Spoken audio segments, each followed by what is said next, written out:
Can you imagine feeling like the fate of the entire world rests on your shoulders? Today, we're going to dig into this really fascinating, super intense prayer from 1956 by Reverend Sun Myung Moon. It gives us this raw look at the incredible burden of a world-changing mission. And let me tell you, it doesn't start with peace and quiet. It kicks off with a declaration of struggle. This is how the prayer opens. Right away, the tone isn't some peaceful, quiet reflection. No, it feels like sheer exhaustion. This isn't a gentle request. It's like a message sent straight from the front lines of a really grueling spiritual war. So this prayer was delivered back on May 23rd, 1956, and you have to understand, this isn't just a personal, private thing. It's a public declaration. It's a group of people basically standing up and formally accepting this monumental task, feeling the weight of the entire world. What's so clear right from the get-go is the psychological pressure. This is way beyond just faith. It's about the crushing burden of a mission that's so huge, it's almost impossible to wrap your head around. So just how big are we talking? Okay, this next part really gets to the heart of what they believe they have to do. The scale is just breathtaking, and it's absolutely central to understanding every other line in this prayer. And here's where we find their motivation, and it is startling. The driving force isn't just about saving humanity. Their number one duty, as they see it, is to end the thousands of years of suffering of Christ himself. So you can see the stakes are absolutely cosmic. And then, bam, we get this number, 4 billion. The prayer says their mission is to find the 4 billion people of humankind who are sleeping. Now, to put that into perspective for you, back in 1956, the entire population of the world was less than 3 billion. So this isn't just about saving people who are alive now. This is a mission that stretches across all of human history. So the to-do list for this enormous task kind of breaks down into these core jobs. They have to awaken people, guide them, and create a spiritual resurrection. And this isn't just a metaphor. Each of these points represents a massive global undertaking. But, and this is a huge but, when you're facing a mission on that kind of scale, it creates this profound internal conflict. For all that grand ambition, the prayer suddenly shifts to something incredibly human, a deep, intense fear of failure. Just listen to the words they use to describe themselves. It's so telling.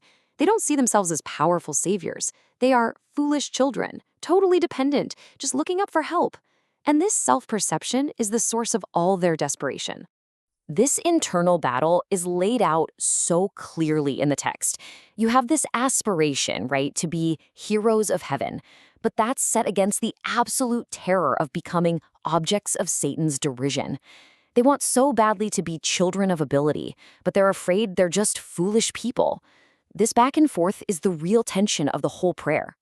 You know what their biggest fear is? Is that they'll get it wrong, that they'll try, in their words, calculating heavenly morality centered on ourselves. It's this profound mistrust of their own judgment, a fear that their own human limits will corrupt this divine mission. So if you see yourself as a foolish child, but you're facing this divine mission, what's your only option?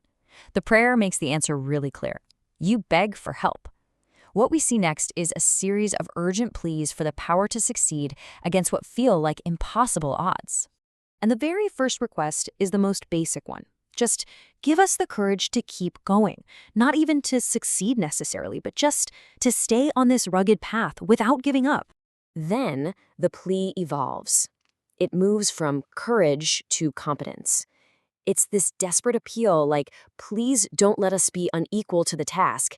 Don't let us fail simply because we weren't good enough. And finally, we get to the ultimate plea, transform us. Make us into children of ability, so that we can complete this mission perfectly, without any regrets or unresolved grief. It's a request to be fundamentally changed into people who are actually worthy of the task. But why? Why endure all this struggle, this crushing self-doubt? Well, the final part of the prayer makes the ultimate purpose crystal clear, and honestly, it might not be what you'd expect. And there it is, the ultimate goal. It's not about their own salvation or their own glory. The prayer is so explicit. The entire purpose is to reveal your glory alone. Their struggle is designed to make a higher power's glory visible right here on Earth. I mean, this is a complete rejection of any kind of personal ambition. Every fear, every plea, every single ounce of effort is pointed outward. They see themselves purely as vessels, and the mission's success is measured only by how much glory is reflected back to the Father. So, when you look at the whole thing, you realize this text is way more than just a prayer. It's a declaration.